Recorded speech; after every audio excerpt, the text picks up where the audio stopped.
मेरे प्रिय बच्चे, इस संसार में तुमने प्रेम के जो स्वरूप देखे हैं और उसके बाद जो कुछ भी तुम्हारे साथ हुआ है उससे तुम निराश हुए हो। मैं तुम्हें इसके संबंध में कुछ बताना चाहता हूँ, कुछ महत्वपूर्ण बातें बताने आया हूँ। प्रेम वह शक्तिशाली एहसास है जो विरह के क्षणों में व्यक्ति को बहुत अधिक उत्साहित कर देता है। ऐसे समय में तुम्हें यह प्रतीत होने लगेगा कि अब जीवन का कोई भी उद्देश्य नहीं है, सब कुछ निरर्थक है, व्यर्थ है। दूसरे शब्दों में कहा जाए तो उस व्यक्ति के चले जाने से तुम्हें ऐसा प्रतीत हो कि तुम अपने आप से दूर हो गए हो। उस व्यक्ति के अभाव में पूरे संसार का अपूर्ण हो जाना, यही प्रेम है। इस भाव की अनुभूति होना उस व्यक्ति के प्रति तुम्हारे प्रेम को प्रकट करता है। अब प्रश्न यह उठता है कि इसे निभाया कैसे जाए।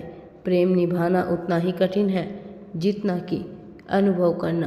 प्रेम में एक व्यक्ति दूसरे पर अपना अधिकार व्यक्त करता है और दूसरा व्यक्ति उस व्यक्ति को, उस अधिकार को स्वीकार कर लेता है। अधिकार के साथ ही तुम्हें अपने दायित्व का भी निर्वाह करना होता है और इसका सबसे बड़ा दायित्व यह है कि तुम्हें सामने वाले की प्रसन्नता को सबसे ऊपर रखना है। उसकी प्रसन्नता में ही तुम्हारी प्रसन्नता समाहित हो जाए। जब एक व्यक्ति के सुख को देखकर दूसरा भी उतने ही मन से प्रसन्नचित्त हो जाए, आनंद से भर उठे, तो वही प्रेम है। यहाँ तक कि यदि सामने वाले का तुमसे अलग होने में ही भलाई है तो उसे भी उतने ही आनंद के साथ स्वीकार करने का तुम्हें भाव अपने भीतर उत्पन्न हो जाए तो समझो तुम्हारा प्रेम पूर्णतः सफल हो गया है। मेरे प्रिय बच्चे, अब तुम्हें घबराने की या चिंता करने की आवश्यकता नहीं है। इस संसार में उत्तम से सर्वोत्तम उत्तर जिसने संसार की आलोचनाओं को सहा है, उन आलोचनाओं से मन में उत्पन्न होने वाली भावनाओं की ऊर्जा को सही दिशा दी है।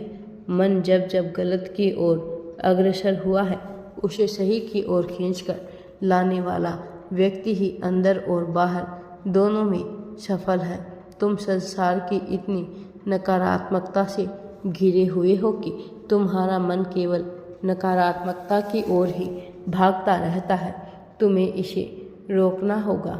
जब जब तुम्हारा मन ऐसा करने का प्रयास करे तो उसे खींचकर अच्छे विचारों से, सकारात्मक ऊर्जा से भर दो। जिस प्रकार से बुरा सोचने की कोई सीमा नहीं होती, उस प्रकार से अच्छा सोचने की भी कोई तय सीमा नहीं है। जितना तुम अधिक सकारात्मक विचारों को सोचोगे, उतना अधिक तुम्हारा मन और विचार पवित्र होते चले जाएंगे।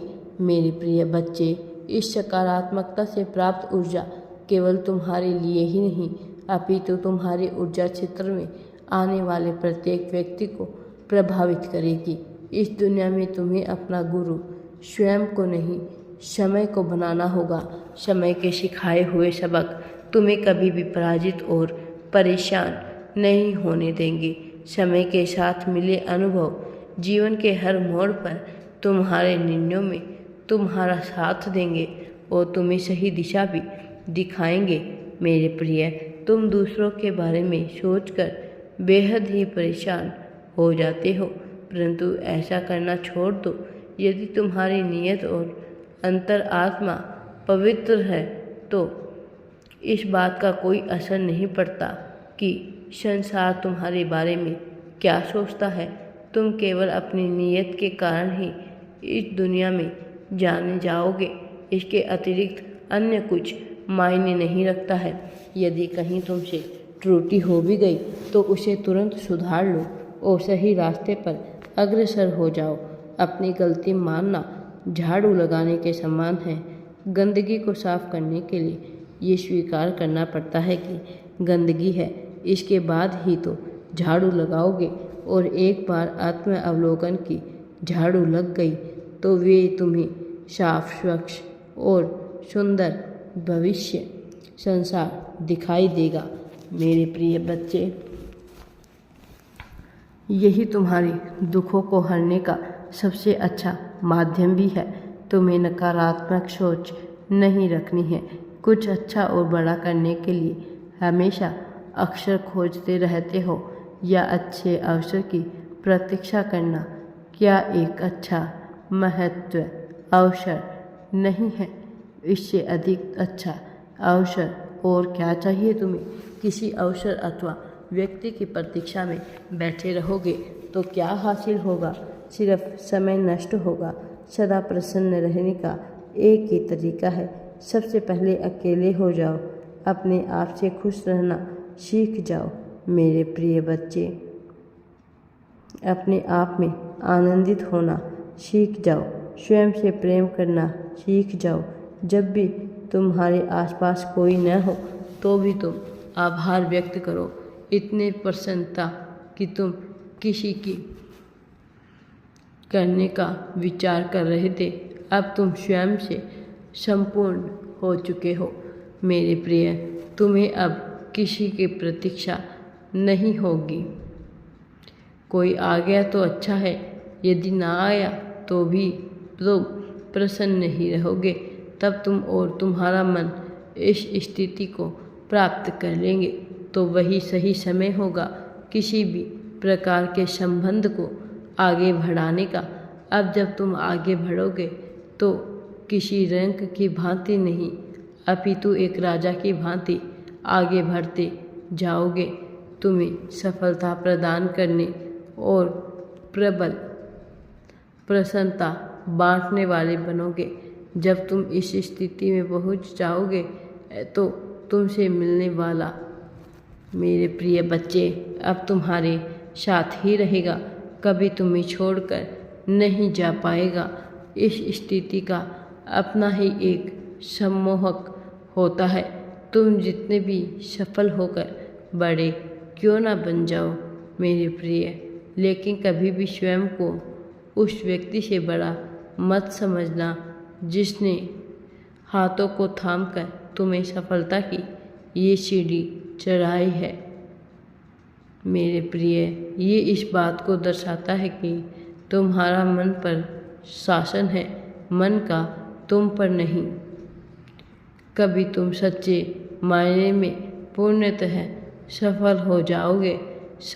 ऐसा इसलिए मेरे प्रिय बच्चे क्योंकि सफलता के लिए दूसरों पर जख्म देना आवश्यक नहीं होता है। मेरे प्रिय, इसके लिए आवश्यक होता है तुम्हारा स्वयं पर विश्वास। दूसरों को देखकर कभी भी उनके जैसा व्यवहार मत करना, क्योंकि उनका रास्ता कुछ और है और तुम्हारा कुछ और। दूसरों को देखते देखते तुम कई बार स्वयं को भूल जाते हो, यही तुम्हारे कष्टों का कारण हो जाता है। मेरे प्रिय, प्रत्येक जीवात्मा के कर्म, आचरण और मार्ग सदा ही भिन्न भिन्न होते हैं। मेरे प्रिय बच्चे, अपना कम सम्मान जितना तुम रखोगे खुद से करना, काम खुद से करना, खुद से अपने जितने काम करोगे उतना कम दूसरों पर आश्रित रहोगे, उतनी अधिक स्वतंत्रता तुम्हारे जीवन में होगी और तुम्हारा कार्य बनते करने वाले न तो तुम पर एहसान लदा पाएंगे, ना ही तुम्हें बुरा भला कह पाएंगे। स्वयं के प्रति एक बार अवश्य ही कठिन निर्णय लेना, अधिक परिश्रम और त्याग, लेकिन यही कठिन निर्णय तुम्हारा जीवन अवश्य ही परिवर्तित करेगा। मेरे प्रिय बच्चों, ये तुम्हारे कर्मों का ही फल है जिसने तुम्हारे भाग्य को जगाने का कार्य भी किया है। मेरे प्रिय बच्चे, तुम्हें शीघ्र ही अच्छी सूचना मिलने वाली है। ये मेरा वरदान नहीं, ये तुम्हारे कर्मों का ही फल है। इस संसार में वरदान और श्राप दोनों ही कर्म निर्धारित करते हैं। मेरे प्रिय, श्राप वह गलत चुनाव है जो आपको कष्टों की ओर लेकर जाता है, और वरदान वह चुनाव है जो आपके जीवन को सुख और समृद्धि की ओर लेकर जाता है। हम अपने चुनाव के अनुसार ही कर्म करते हैं और यही कर्म हमारा भाग्य तय करते हैं। मेरे प्रिय बच्चे, मेरी इस बात को समझो और शीघ्र ही स्वयं को जागृत कर लो। मेरा आशीर्वाद सदैव तुम्हारे साथ है। राधे राधे जी। वीडियो पसंद आए तो लाइक शेयर एंड चैनल को सब्सक्राइब जरूर करें।